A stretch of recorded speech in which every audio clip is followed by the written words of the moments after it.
আমাদের আজকে আলোচ্য বিষয় বর্তমানে বহুল আলোচিত একটি বিষয়ের উপরে আমি আলোচনা পেশ করব।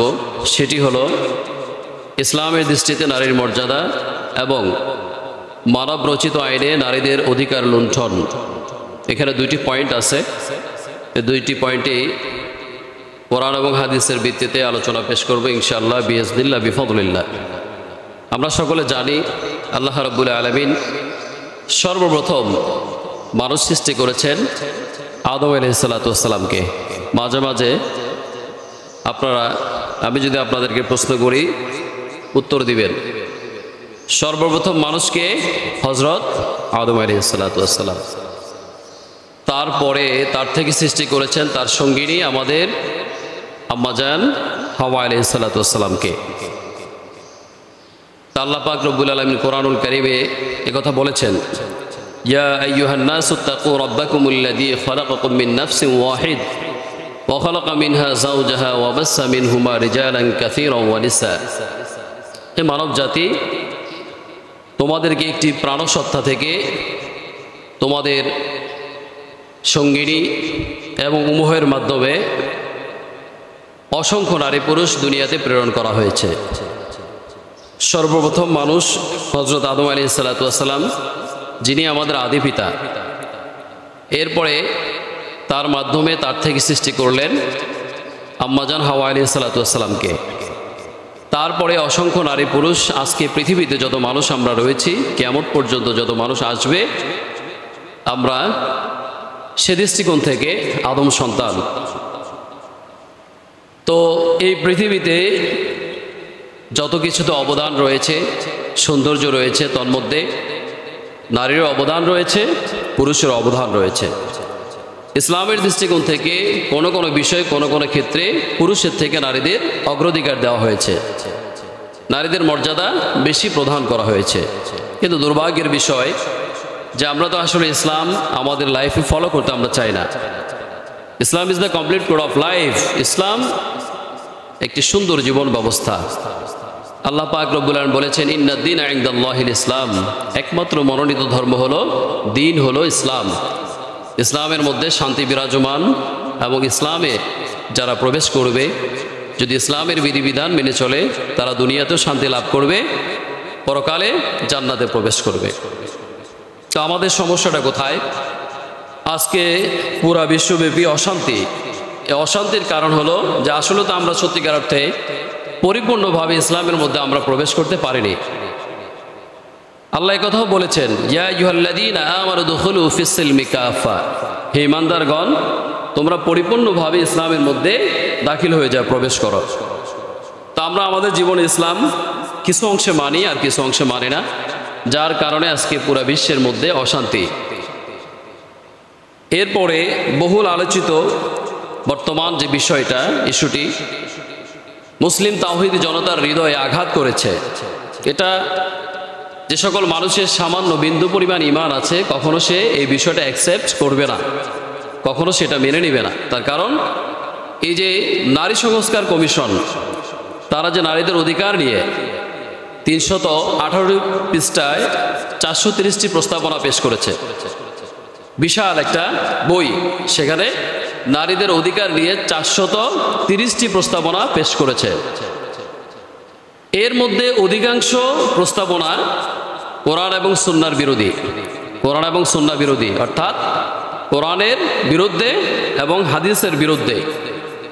আচ্ছা বলেন তো, যদি কোনো মুসলমান, অমুসলিম না, যদি কোনো মুসলমান কোরআনের একটা আয়াত তো দূরের কথা, যদি একটা নোক্তা অথবা একটা জবরজের পর্যন্ত অস্বীকার করে, সে কি আর মুসলমান থাকতে পারে? পারে না। একটা আয়াত তো দূরের কথা, একটা যদি নোক্তা অথবা জবর জের পেশ আপনি যদি অস্বীকার করেন, তাহলে আপনার মুসলমানের অন্তর্ভুক্ত থাকতে পারেন না। অমুসলিম যা ইচ্ছা তা করতে পারে, কিন্তু মুসলমান নামধারী যারা মুসলমানের সাইনবোর্ডে জীবনযাপন করে, পৃথিবীর যে কোনো কান্ট্রিতে হোক না কেন, মুসলমান পরিচয়ে বসবাস করে, তারা যদি কোরআন এবং সুন্নাহর বিরুদ্ধে কথা বলে, কোরআন এবং সুন্নাহর বিরুদ্ধে প্রস্তাবনা পেশ করে, সেটা কোনো মুসলমান যার মধ্যে সামান্য বিন্দু পরিমাণ ঈমান আছে সে কখনো গ্রহণ করতে পারে না। আর এই প্রস্তাবনার মধ্যে সবচাইতে জঘন্য 10টি প্রস্তাবনা রয়েছে। আমি সেই পয়েন্টগুলোতে আলোচনা করব। এর আগে ইসলাম যে নারীদের মর্যাদা দিয়েছে, অধিকার দিয়েছে, সম্মান দিয়েছে, সেই বিষয়ে কোরআন ও সুন্নাহ থেকে কিছু কথা বলবো। আমাদের জানা উচিত, বিশেষ করে আজকের আলোচনা আমাদের যারা বোন জাতি রয়েছে, ওমেন জাতি রয়েছে, তাদের ভালো করে শোনা উচিত। তার কারণ আপনাকে ইসলাম কি অধিকার দিয়েছে, আপনি কি অধিকার পাচ্ছেন, কি অধিকারের জন্য আপনি ছুটছেন, কখনো কি আপনি চিন্তা করেছেন, কখনো কি জানার চেষ্টা করেছেন আপনাকে ইসলাম কি মর্যাদা দিয়েছে? আপনি জানেন আইএমএ জাহিলিয়ার যুগে কন্যা সন্তান জন্মগ্রহণ করলে তাদেরকে জীবন্ত হত্যা করা হতো, জীবন্ত পুঁতে ফেলা হতো। আপনার মনে এই কথা জানেন না, যেটাকে আইএমএ জাহিলিয়ার যুগ বলে, বর্বরতার যুগ বলে, অন্ধকারের যুগ বলে। সেই সময় যদি একজন কন্যা সন্তানের জন্মগ্রহণ হতো তখন তাকে হত্যা করা হতো। যাদের কন্যা সন্তান জন্মগ্রহণ করত তাদের ফেস, তাদের চেহারা মলিন হয়ে যেত, কালো হয়ে যেত। এটা আমার কথা নয়, আল্লাহ পাক রব্বুল আলামিন এই কথাগুলো কোট করেছেন। তো আমরা কোরআন এবং সুন্নাহ দৃষ্টিকোণ থেকে নারীদের মর্যাদা সম্পর্কে আমরা শুনব। রাসূল করিম সাল্লাল্লাহু আলাইহি ওয়াসাল্লামের একজন বিশিষ্ট সাহাবী ইবনে আব্বাস রাদিয়াল্লাহু তাআলা আনহু থেকে বর্ণিত, তিনি বলেন, মান ওয়ালিদাত লাহু ইবনাতুন ফালাম ইয়াইদহা। রাসূল করিম সাল্লাল্লাহু আলাইহি ওয়াসাল্লাম বলেছেন, যেই ঘরে একজন কন্যা সন্তান জন্মগ্রহণ করলো, ফালাম ইয়াইদহা, আর তাকে জীবন্ত হত্যা করা হলো না, ওয়ালাম ইউহিনুহা, তাকে অবজ্ঞা করা হলো না, ওয়ালাম ইউসির ওয়ালাদাহ,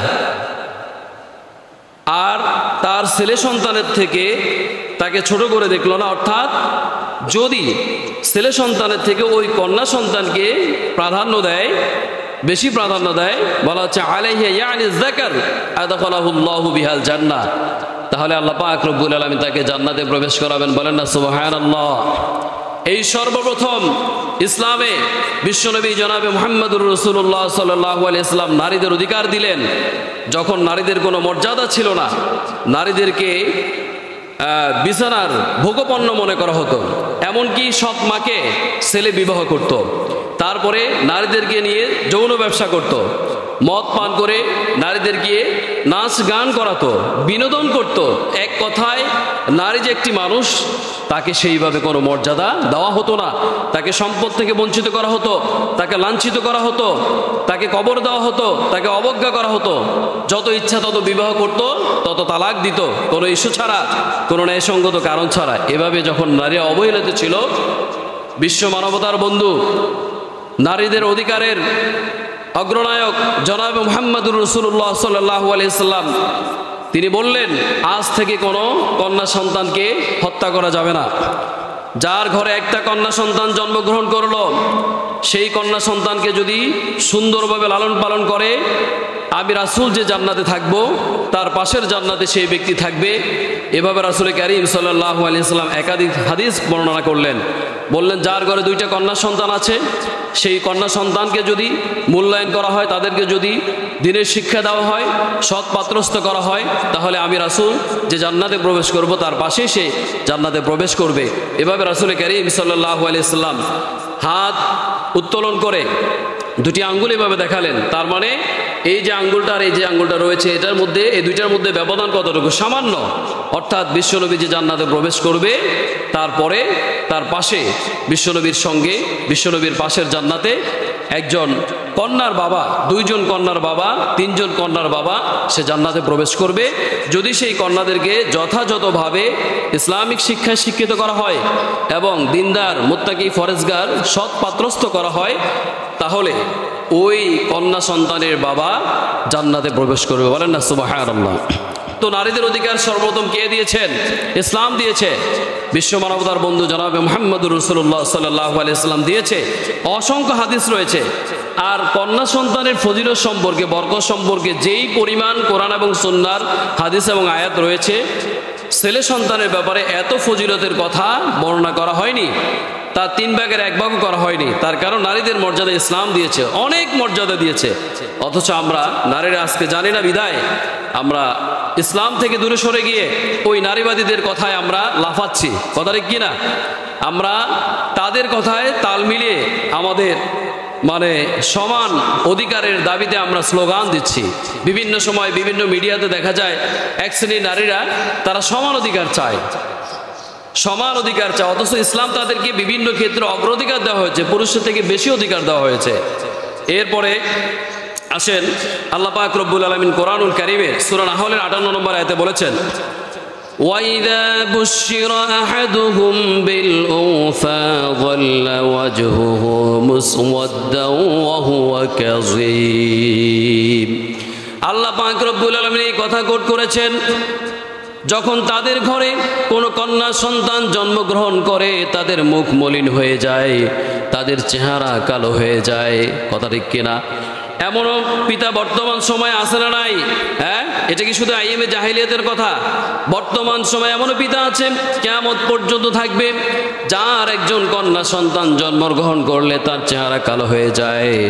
যখন কন্যা সন্তানের সুসংবাদ দেওয়া হয় তখন তার চেহারা মলিন হয়ে যায়, আর যখন ছেলে সন্তানের সুসংবাদ দেওয়া হয় তখন সে কেজিতে কেজিতে মিষ্টি বন্ধু বান্ধবদেরকে খাওয়ায়। কথা ঠিক কিনা? আত্মীয় স্বজনদেরকে খাওয়ায়। কন্যা সন্তান জন্মগ্রহণ করেছে এই কথা বললে তার চেহারা কালো হয়ে যায়, মন কালো হয়ে যায়, তার ফেস কালো হয়ে যায়। অথচ কন্যা সন্তানের ফজিলতের কথা বিশ্বনবী স্পষ্টভাবে কত সুন্দর করে চমৎকার করে জানিয়ে দিলেন। তোমরা যারা কন্যা সন্তানের পিতা, আমিও কিন্তু কন্যা সন্তানের পিতা। আমি নবীজি জান্নাতে প্রবেশ করব, তার পাশে তোমরা জান্নাতে প্রবেশ করবে। এমন সুন্দর ফজিলতের কথা কোনো ছেলে সন্তানের কথা বলা হয়নি। তারপরেও কন্যা সন্তান যখন জন্মগ্রহণ করা হয় তখন আমাদের চেহারা মলিন হয়ে যায়। আল্লাহ পাক রব্বুল আলামিন বলছেন, এবার নারীকে স্ত্রীর মর্যাদা, নারীকে কন্যা সন্তানের মর্যাদা দেওয়া হলো, এবার স্ত্রীর মর্যাদা দেখেন।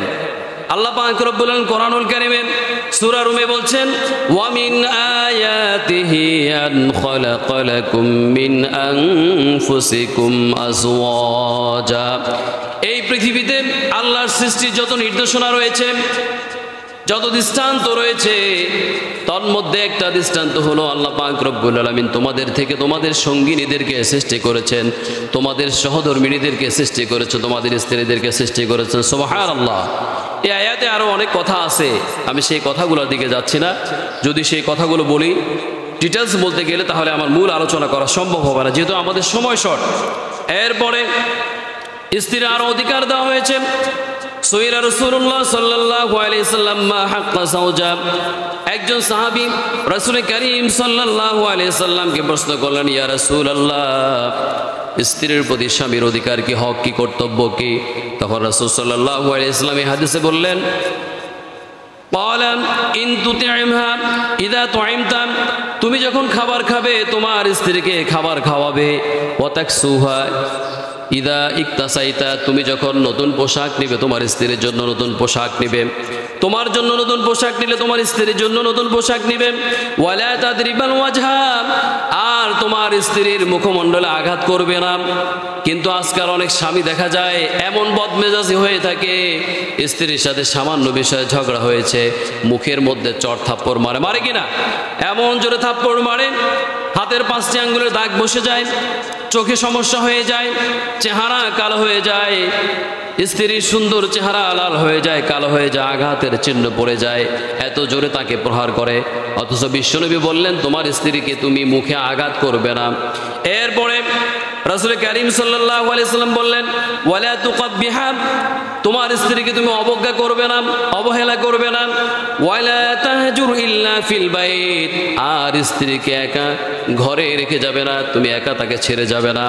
এই হাদিসের মধ্যে কয়েকটি গুরুত্বপূর্ণ কথা বললেন, যে যখন তুমি খাবার খাবে তখন তোমার স্ত্রীকে খাবার খাওয়াবে, যখন তুমি নতুন পোশাক নিজের জন্য নিবে তোমার স্ত্রীর জন্যও নিবে, আর স্ত্রীকে তুমি মুখমণ্ডলে আঘাত করবে না, তাকে অবহেলা করবে না, অবজ্ঞা করবে না, আর তাকে একা ছেড়ে যেও না, অর্থাৎ তার সঙ্গী হয়ে থাকো, তাকে কি করো, সময় দাও, তার সংস্পর্শে থাকো, তার ভালো মন্দ শেয়ার করো, ভালো মন্দ বোঝার জন্য চেষ্টা করো।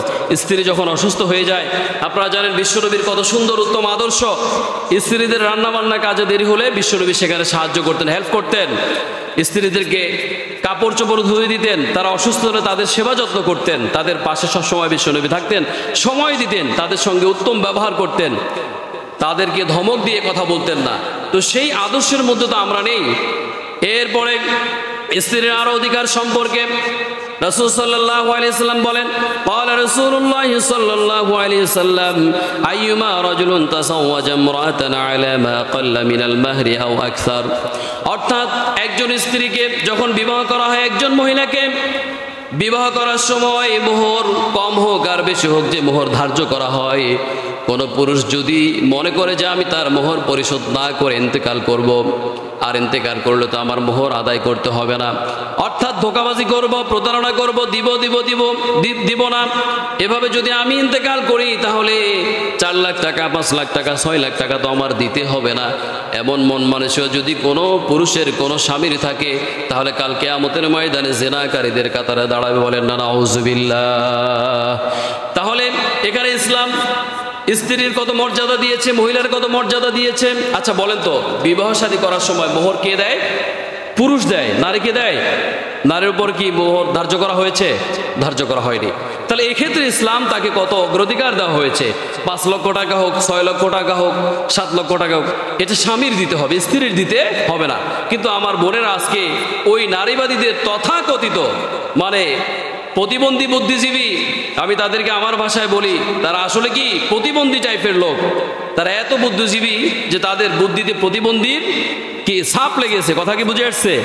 আজকে দেখেন যে সকল নারী সংস্কার কমিশনার এই প্রস্তাবনা পেশ করেছে, তারা তাদের চেহারা দেখে মনে হয় যে আসলে কি নারী না পুরুষ নাকি হিজড়া, এটাও বোঝা যায় না। তারা আমার মায়ের বয়সী, চাচির বয়সী, তারা এই বয়সে এসে এমন দুঃসাহস কিভাবে দেখায়। আর ইসলাম কি বলতেছে দেখেন। এরপরে নারীকে আরো অনেক সম্মান দেওয়া হয়েছে, কন্যা হিসাবে সম্মান দেওয়া হয়েছে, বোন হিসাবে সম্মান দেওয়া হয়েছে, স্ত্রী হিসাবে সম্মান দেওয়া হয়েছে, মা হিসাবে সম্মান দেওয়া হয়েছে। নারীরা আমাদের মায়ের জাতি। এ বিষয়ে বিশ্বনবী বলেন, আল জান্নাতু তাহতা কদামিল উম্মাহাত, তোমাদের মায়ের পদতলে তোমাদের জন্য বেহেশত রয়েছে। সুবহানাল্লাহ। এই সম্মান কি কোনো বাবাকে দেওয়া হয়েছে? সন্তানের বেহেশত তার মায়ের পদতলে, কোনো বাবার পদতলে এটা বলা হয়েছে। তাহলে এক্ষেত্রে নারীকে ইসলাম কত মর্যাদা দিয়েছে। একজন সাহাবী বললেন, ইয়া রাসূলুল্লাহ, আমি কার খেদমত করব? কার খেদমত করব? কে আমার প্রতি হকদার বেশি? তখন রাসূল করিম সাল্লাল্লাহু আলাইহি সাল্লাম বললেন, তোমার মায়ের খেদমত করো। দ্বিতীয়বার প্রশ্ন করলেন, তোমার মায়ের খেদমত করো। তৃতীয়বার প্রশ্ন করলেন, তোমার মায়ের খেদমত করো। চতুর্থবার বললেন, তোমার বাবার খেদমত করো। তার মানে 100%-এর মধ্যে 75% মায়ের মর্যাদা দেওয়া হয়েছে। মায়ের সম্মানকে আল্লাহ পাক রব্বুল আলামিন বৃদ্ধি করে দিলেন। কথা ঠিক কিনা? তাহলে এই দৃষ্টিকোণ থেকে যদি আমরা একটু চিন্তা করি যে নারীকে ইসলাম কত মর্যাদা দিয়েছে, বলা হয়েছে তোমার মায়ের পদতলে সন্তান তোমার বেহেশত, বাবার পদতলের কথা বলা হয়নি। এরপরে এভাবে যদি আমরা বলতে চাই, নারীদেরকে অনেক সম্মান মর্যাদা আল্লাহ পাক রব্বুল আলামিন দিয়েছেন। মায়ের পদতলে সন্তানের বেহেশত। ওগো মা তুমি এই ধরনের শ্রেষ্ঠ নিয়ামত, তোমারই পদতলে রয়েছে জান্নাত, তোমারই পদতলে রয়েছে জান্নাত। ওগো মা তুমি এই ধরনের শ্রেষ্ঠ নিয়ামত, তোমারই পদতলে রয়েছে জান্নাত, তোমারই পদতলে রয়েছে জান্নাত। এই পৃথিবী থাকতো গো ফুল পাখিহীন, এই পৃথিবী থাকতো গো মায়া মোহহীন, এই পৃথিবী থাকতো গো ফুল পাখিহীন, এই পৃথিবী থাকতো গো মায়া মোহহীন। যদি না পেত তোমার, যদি না পেত তোমার মায়া বিহার, ওগো মা তুমি এই পৃথিবীর শ্রেষ্ঠ নিয়ামত, তোমারই পদতলে রয়েছে জান্নাত, তোমারই পদতলে রয়েছে জান্নাত। বলেন আল্লাহু আকবার। মাকে আল্লাহ পাক রব্বুল আলামিন এমন মর্যাদা দিয়েছেন, নারীকে সম্মান দিয়েছেন। মা যখন সন্তানের পাশে থাকে, সন্তান ভীষণ অসুস্থ হয়ে গেল, সন্তানের পাশে থেকে যখন সন্তানের গায়ে হাত বুলিয়ে দেয়, বড় বড় ডিগ্রিধারী MBBS ডাক্তারও ওই সন্তানের মনে ওষুধের মাধ্যমে এমন সান্ত্বনা দিতে পারে না, পারে না। মা যখন সন্তানের গায়ে হাত বুলিয়ে দেয়, সন্তান মনে করে যে আমি সুস্থ হয়ে গেছি। সুবহানাল্লাহ। মাকে আল্লাহ পাক রব্বুল আলামিন নারীকে মায়ের মর্যাদা দিলেন, এভাবে তাদেরকে অনেক সম্মান দিয়েছেন। এখন এই পয়েন্টগুলোতে আমি আলোচনা করব, এই পয়েন্টগুলো একটু ভালো করে শুনবেন যে তারা 318 পৃষ্ঠার বইয়ের মধ্যে আপনার 430টি যে প্রস্তাবনা পেশ করেছে, তন্মধ্যে অধিকাংশ প্রস্তাবনা ইসলাম বিরোধী, কোরআন সুন্নাহ বিরোধী। আর তার মধ্যে 10টি জঘন্য প্রস্তাবনা, যেটা আপনি শুনলে, আপনি যদি সত্যিকার অর্থে একজন মুসলিম হন, আপনার যদি সামান্য ঈমান থাকে, তাহলে আপনি নিজেও আশ্চর্য হয়ে যাবেন। আপনি নিজেও তাদের এই প্রস্তাবকে ঘৃণাভরে প্রত্যাখ্যান করবেন এবং নিন্দা জানাবেন। তাহলে আমরা প্রথম থেকে শুনি। প্রথমত, নারী পুরুষ সমান অধিকার। নারী পুরুষ কি অধিকার? সমান অধিকার। কথায় আছে না, পাগলে কিনা কয়, ছাগলে কিনা খায়। এ কথা কখনো শুনছেন? নারী পুরুষ যদি সমান অধিকার হয়, আমার ভাইয়েরা, আমার বোনেরা, আপনারা ভালো করে শুনবেন। একজন পুরুষ 10 তলা বিল্ডিংয়ের উপরে গিয়ে কাজ করে, অর্থ উপার্জন করে। একজন নারীর পক্ষে কি সম্ভব? একজন পুরুষ 2 মণ বস্তা সে মাথায় কুলিগিরে করে, একজন নারীর পক্ষে কি সম্ভব? একজন পুরুষ এই প্রচণ্ড রোদে মাঠে গিয়ে কাজ করে, একজন নারীর পক্ষে কি সম্ভব?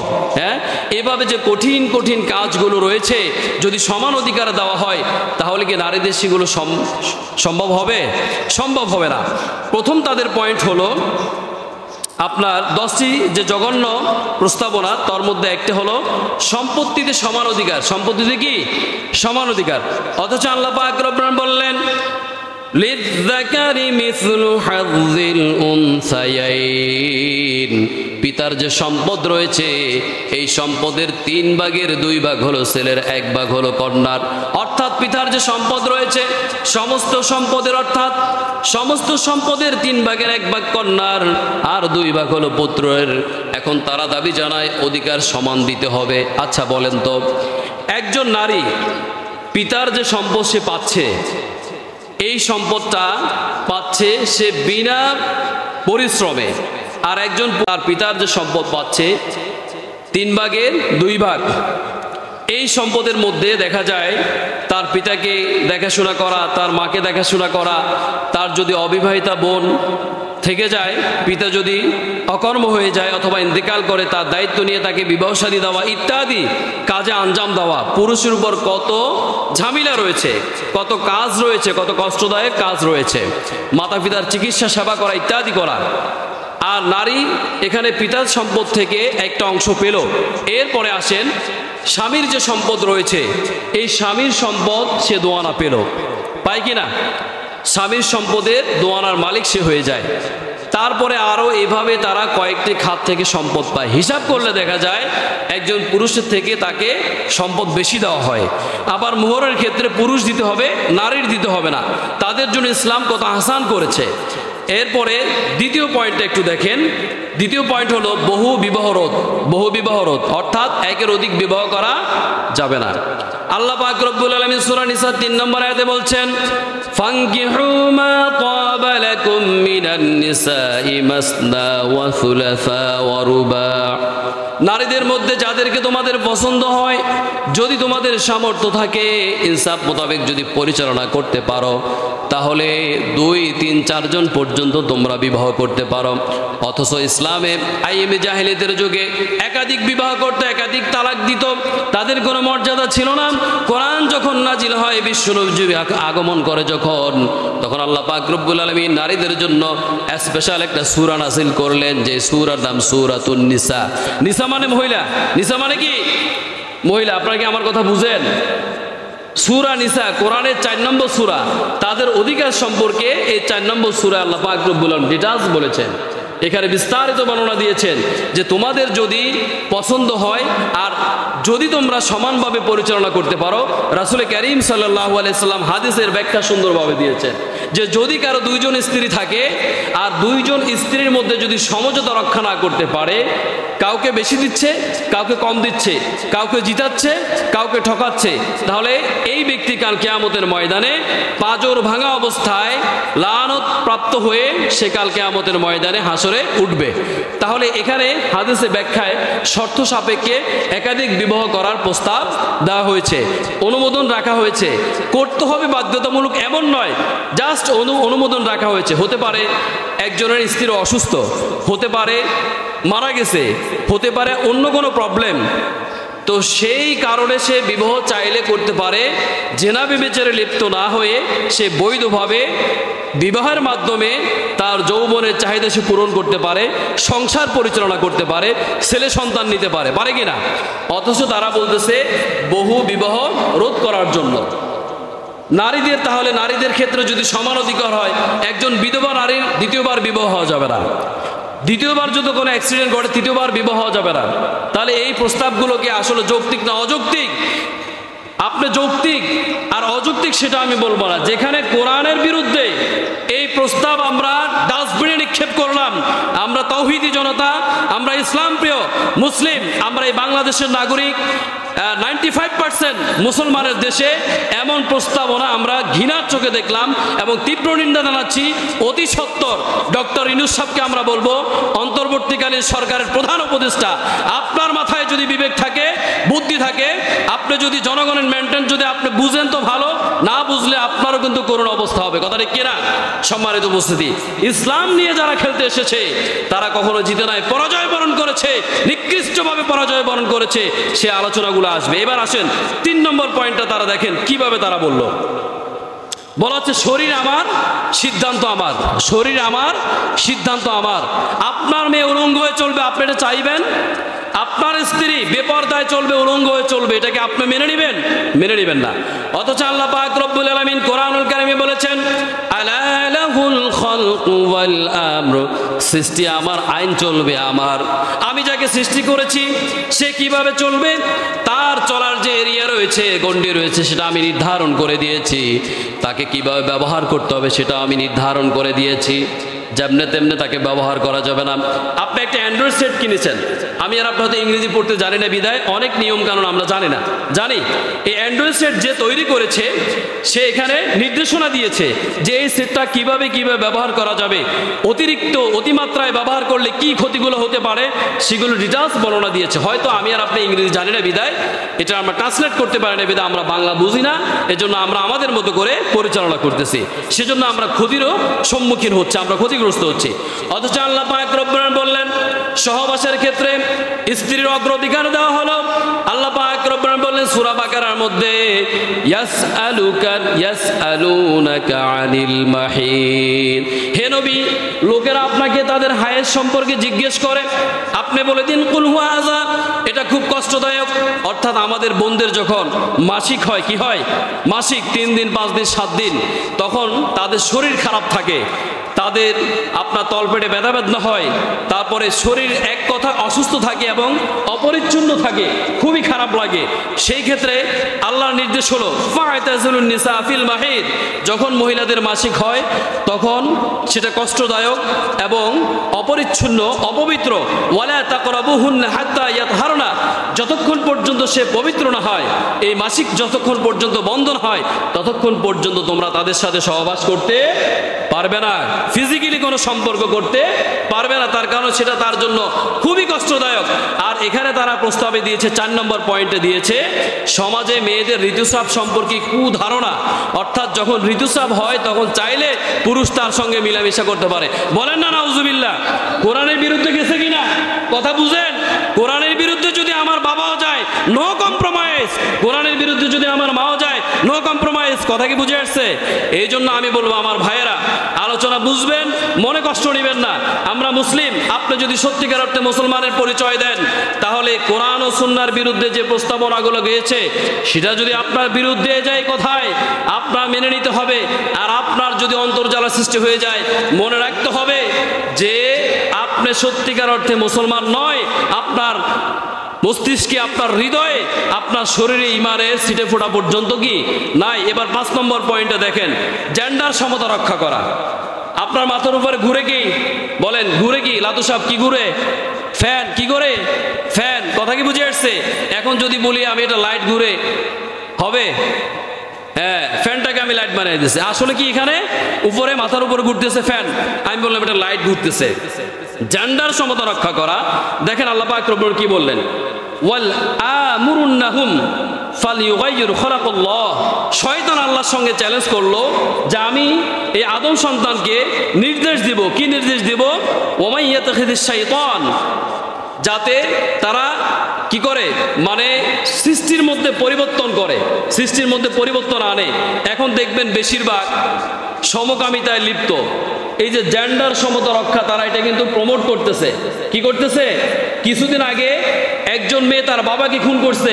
আসল রহস্য তো জানেন, সে বলল কি প্রথমত যে ওই বাবা নাকি মেয়ের সাথে শারীরিক সম্পর্ক করেছে, অন্য অন্য মেয়েদের সাথে নাকি যৌনচার করেছে। অথচ সত্যটা হলো যে ওই মেয়ে এমন মাদকাসক্ত হয়েছে, মাদকে এমনভাবে আসক্ত হয়েছে, সে তার চুলের কাঠিন, তার ড্রেস দেখলে বোঝা যাবে সে ছেলে না মেয়ে, মনে হবে যে সে ছেলে, অথচ সে মেয়ে। অর্থাৎ তাকে সে আপনার ওই যে সমকামিতায় লিপ্ত করেছে, বিভিন্ন অপকর্মের মধ্যে লিপ্ত করেছে। বাবা যখন শাসন করা শুরু করলো, প্রথমে বাবা বুঝালো, আস্তে আস্তে করে বুঝালো, বুঝতেছে না। যখন সেই মেয়ে আস্তে আস্তে দিন দিন বেশি খারাপের দিকে যাচ্ছে, যখন বাবা আরো কঠোর হয়েছে, ওই মেয়ের মাথায় ছিল আমার বাবাকে আমি কিভাবে আমার পথের কাঁটা হিসাবে আমি দূর করে আমি কি স্বাধীন মতো চলতে পারি, সেই পরিকল্পিতভাবে তাকে হত্যা করেছে। এর আগে আপনারা জানেন ঐশী রহমান এই মাদকে আসক্তি হয়ে তার পিতামাতাকে হত্যা করেছে, খুন করেছে কিনা। এখন যদি আমাদের সমাজে এই আইন যদি কোনো মতে বাস্তবায়ন করা হয়, তাহলে দেখবেন যে আপনার আমার অবস্থা দশা এভাবে হবে, এবং নারীদের সম্মান তো থাকবে না, আর আমাদেরও সম্মান থাকবে না। প্রত্যেকটি পরিবারের মধ্যে গৃহযুদ্ধের মতো অশান্তি সৃষ্টি হয়ে যাবে। আমার ভাইরা, আপনাদেরকে উদাহরণ দিলে অনেক উদাহরণ দিতে পারি। আপনারা বাজার থেকে কলা কিনেন, কলা খান তো, খান কিনা? আচ্ছা বলেন, যেই কলার উপরে চামড়া নেই, কি নাই? চামড়া নেই, ওই কলাকে বাজার থেকে আপনি কিনে আনবেন, ওই কলা দোকানদার রাস্তার পাশে তার দোকান, সমস্ত ধুলাবালু ওই কলার মধ্যে পড়বে কিনা? হ্যাঁ, মশামাছি পড়বে। তাহলে আপনি চোখ দিয়ে দেখে ওই কলা ক্রয় করবেন না। তেমনি নারীদের জন্য আল্লাহ পাক রব্বুল আলামিন স্পেশাল কিছু বিধান দিয়েছে, পর্দার বিধান দিয়েছে। যেই সমস্ত উলঙ্গ নারীরা তাদের মানে তারা একেবারে বেখেয়াল জীবনযাপন করে, যারা বেপরদায় চলে, দেখবেন তাদেরকে মানুষ ব্যবহার করে, কিন্তু বিবাহ শাদী করার ক্ষেত্রে পর্দাশীল নারী খুঁজে। কথা ঠিক কিনা? কিন্তু আমার বোনেরা আজও পর্যন্ত ওই বিষয়গুলো তারা বুঝলো না, যে কলা যেমন মানে সিল্লা কলা আর কি, যেই কলার ছোলা নাই, এই কলার যেমন মূল্য নেই, সমাজে বেপর্দাশীল নারীর তেমন কোনো মর্যাদা নাই। এবার আসে 6 নম্বর পয়েন্ট, শেষ করে দিচ্ছি। 6 নম্বর পয়েন্ট, সকলে কান খুলে শুনবেন। বিবাহ বিচ্ছেদ, স্ত্রী সন্তানের ভরণ পোষণ, দেনমোহর, নারী ও পুরুষের মধ্যকার যে বৈষম্য রয়েছে এটা দূর করা। বিবাহ বিচ্ছেদ, তালাক, তারপরে আপনার সন্তানের ভরণ পোষণ, স্ত্রীর ভরণ পোষণ, নারী এবং পুরুষের মধ্যে যেটা রয়েছে সেটা বৈষম্য দূর করতে হবে। অর্থাৎ পুরুষের যেমন তালাক দেওয়ার পারমিশন রয়েছে, তেমনি নারীকে তালাক দেওয়ার পারমিশন দিতে হবে। অথচ আল্লাহ পাক রব্বুল আলামিন কোরআনুল কারীমের মধ্যে বলেছেন, আর রিজালু কাওয়ামুনা আলান নিসা, যে নারীদের অভিভাবক হিসেবে পুরুষকে মনোনীত করা হয়েছে। বিমা ফাদ্দালাল্লাহু বা'দুহুম আলা বা'দ, এক্ষেত্রে আল্লাহ পাক রব্বুল আলামিন নারীর থেকে পুরুষকে প্রাধান্য দিয়েছে, একজন আরেকজনের উপরে কি প্রাধান্য দেওয়া হয়েছে। তাহলে বিবাহের পরে স্ত্রীর ভরণ পোষণ, সন্তানের ভরণ পোষণ, A to Z এগুলো বহন করবে একজন পুরুষ। স্বামী কে বহন করবে? স্বামী। স্বামীকে এই প্রস্তাবনার মাধ্যমে আসামি বানানো হচ্ছে।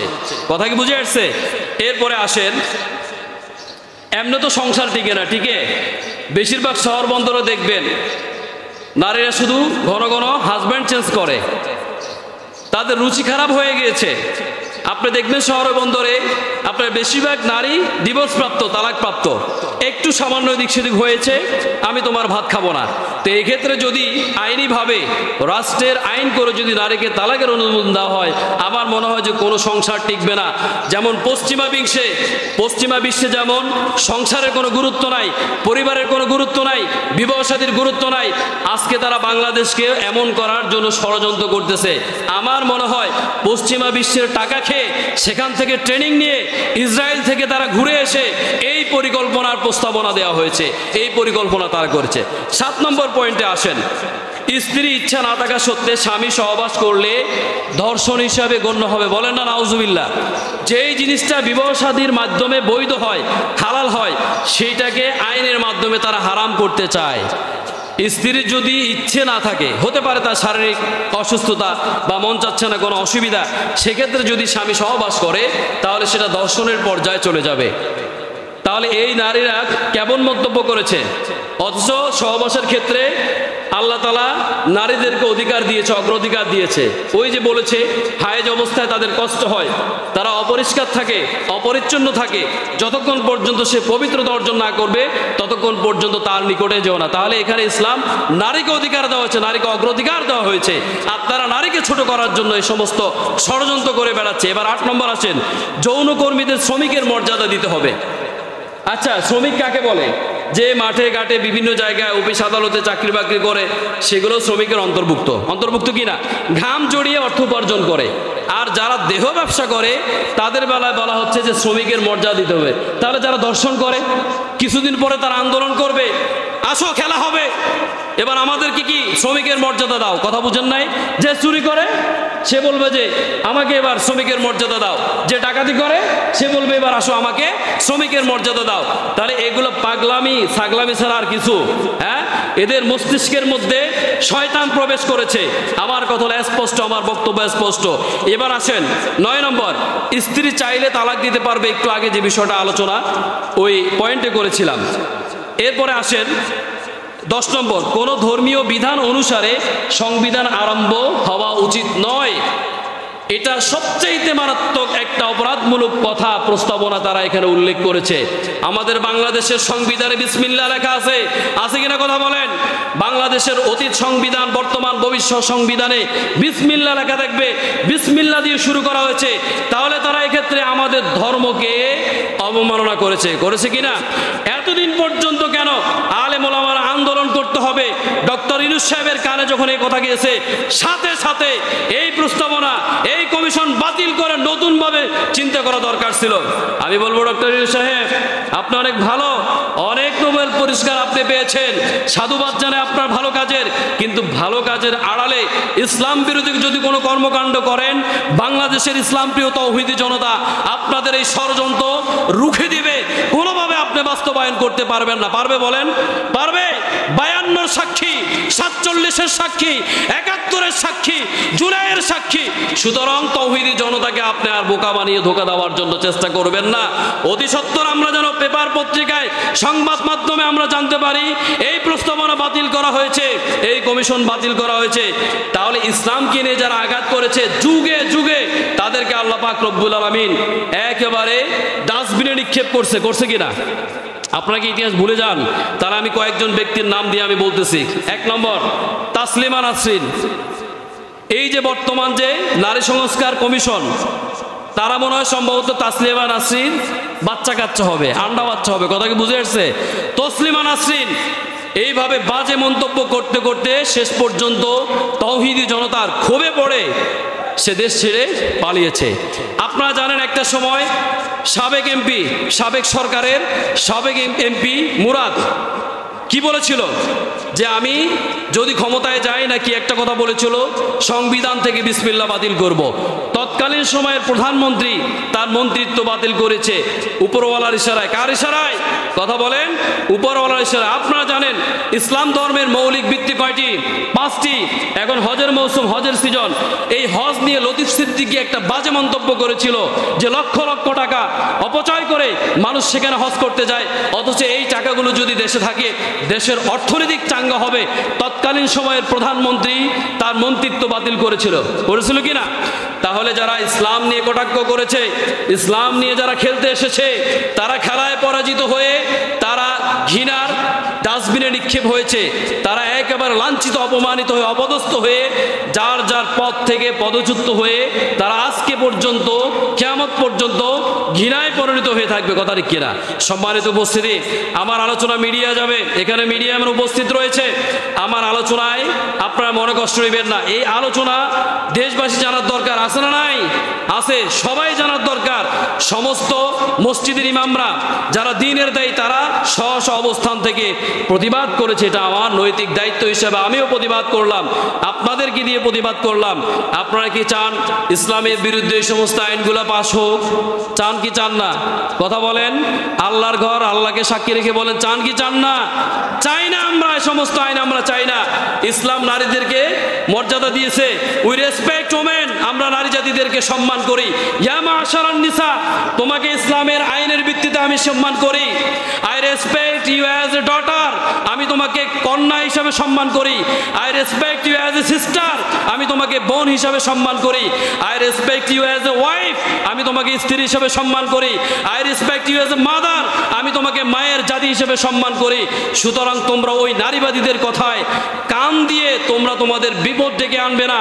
তোমরা এখন যে সম্মান পাচ্ছ, হ্যাঁ, আমি ওই সমস্ত নারীবাদীদেরকে বলবো যে আপনারা প্রস্তাবনা দিয়েছেন ঠিক, তবে আজও পর্যন্ত যারা নারীবাদী সংস্থায় কাজ করেন, যেই সমস্ত নারীরা যৌতুকের কারণে শ্বশুর শাশুড়ির হাতে, স্বামীর হাতে নির্যাতিত হয়ে সুসাইড করতেছে, তোমরা কি আজ পর্যন্ত সেগুলো বন্ধ করতে পেরেছো?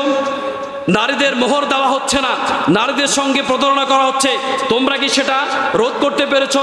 সে আইন কি সংসদে তোমরা বাস্তবায়ন করতে পেরেছো? নারীদেরকে অ্যাসিড নিক্ষেপ করে তার ফেস বিকৃত করা হচ্ছে প্রেমের প্রস্তাব গ্রহণ না করার কারণে, তোমরা কি আজ পর্যন্ত সে আইন বাস্তবায়নের মাধ্যমে এটা বন্ধ করতে পেরেছো? নারীদেরকে ইফটিজিং করা হচ্ছে, তোমরা কি আজ পর্যন্ত তোমাদের আইনের বাস্তবায়নের মাধ্যমে এই ইফটিজিং বন্ধ করতে পেরেছো? নারীরা আরো বিভিন্নভাবে লাঞ্ছিত হচ্ছে, তোমরা সেগুলো নিয়ে কাজ করো। ইসলাম যে নারীদের অধিকার দিয়েছে, আজকে দেখবেন অধিকাংশ ফ্যামিলিতে ইসলাম যে অধিকারটুকু দিয়েছে সম্পত্তির ক্ষেত্রে, বাবার সম্পদের ক্ষেত্রে, সেখানে কন্যাদেরকে ঠকানো হচ্ছে। অনেক বাবা আছে মেয়েদেরকে সম্পদ কম দিচ্ছে, শরিয়াত মোতাবেক দিচ্ছে না। অনেক ভাই আছে বোনদেরকে ঠকাচ্ছে স্পষ্ট কোরআন এবং সুন্নাহ দ্বারা।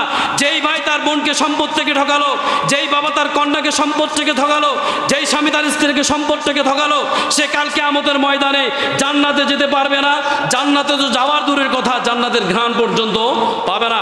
এজন্য আমি নারী সংস্কার কমিশনদেরকে আমি বলবো, আমার এই বক্তব্যের মাধ্যমে আপনারা আগে আইন বাস্তবায়ন করেন, এই আইন পেশ করেন। এটা বাস্তবায়ন করার জন্য আপনাদের যা যা করণীয় সেটা করেন। আমি একটু নারী পুরুষ সমানাধিকার একটা গল্প শুনি আমার আলোচনা শেষ করছি। একজন মহিলা ছিল ধার্মিক, তার স্বামী ছিল একজন নেতা। এখন আন্দোলনে যাবে কি নারী পুরুষ সমানাধিকার, এখন যেহেতু দল করে তাহলে তো আন্দোলনে যেতে হবে। তো কি করলো, সে আন্দোলন করে আসলো। স্ত্রী জানতে পারলো যে আমার স্বামী কোথায় গেছে, নারী পুরুষ সমান অধিকারের আন্দোলনে গেছে। স্ত্রী চালাকি করে কি করলো, তরকারির মধ্যে একটু ঝাল নুন তেল এগুলো একটু বেশি দিছে। খাওয়ার পরে তার পেটে ব্যথা হয়েছে, ডাক্তারের কাছে গেছে, বলতেছে ডাক্তার সাহেব আমার তো আজকে খুব পেটে ব্যথা করতেছে, পেটের মধ্যে খুব পেইন, এখন আমার চিকিৎসা দরকার। তো ডাক্তার বলতেছে আচ্ছা আপনার এই টেস্টগুলো করতে হবে, প্রস্রাব পরীক্ষা করতে হবে। টেস্টের মধ্যে একটা আছে কি প্রস্রাব পরীক্ষা। এখন ওই নারী সকালবেলা ঘর ঝাড়ু দিতে গিয়ে, আর পুরুষ তো রাতের বেলা কি করছে, তার স্বামী প্রস্রাব করে একটা পাত্রের মধ্যে রেখেছে, সকালবেলা ডাক্তারের কাছে পরীক্ষার জন্য বোতলে ভরে নিয়ে যাবে। এখন নারী ঘর ঝাড়ু দিতে গিয়ে তার প্রস্রাব পড়ে গেছে। এখন নারী তো জানে যে আমার স্বামী কেমন বদমেজাজি, যদি জানতে পারে তাহলে তো আমাকে তো অবস্থা খারাপ করবে, আমার মা বাপ 14 গোষ্ঠী সহ ধুয়ে দেবে। কথা ঠিক কিনা? এমন পুরুষ আছে না নাই? আচ্ছা যাই হোক, নারী কি করলো, বুদ্ধি করে সে প্রস্রাব করে পাত্রের মধ্যে রাখলো। আবার তার স্ত্রী ছিল গর্ভবতী। কি বতী ছিল? গর্ভবতী। সে ডাক্তারের কাছে নিছে, পরীক্ষা নিরীক্ষা করার পরে রিপোর্ট পেশ করছে। এখন দেখতেছে যে সে 6 মাসের গর্ভবতী। কয় মাসের? কথা বলেন। 6 মাসের গর্ভবতী। ডাক্তার একবার রোগীর দিকে তাকায়, একবার রিপোর্টের দিকে তাকায়, একবার রোগীর দিকে তাকায়, একবার রিপোর্টের দিকে তাকায়। এখন ডাক্তার বলতেছে আমি কিভাবে আপনাকে বলি যে আপনার যে সমস্যা, এটা তো আজও পর্যন্ত এত অসংখ্য রোগী দেখলাম, কোনোদিন আমি এমন পুরুষ রোগী পেলাম না। ডাক্তার সাহেব বলেন আমার তো বাঁচতে হবে, কি সমস্যা? কয় যে আপনি তো 6 মাসের গর্ভবতী। এবার বেচারা আরো ভীষণ ভয় পেল, আমার পেটের মধ্যে বাচ্চা, কিভাবে ডেলিভারি হবে?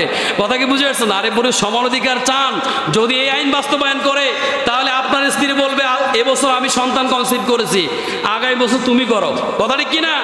আগামী বছর তুমি করো, সম্ভব হবে? আল্লাহ পাক রব্বুল আলামিন নারীদেরকে সৃষ্টিগতভাবে এবং পুরুষদেরকে সৃষ্টিগতভাবে কিছু বৈশিষ্ট্য আলাদা রেখেছে। তাদের চাল চলন কথাবার্তা, পুরুষের চাল চলন কথাবার্তা কিছুটা ডিস্টেন্স রয়েছে।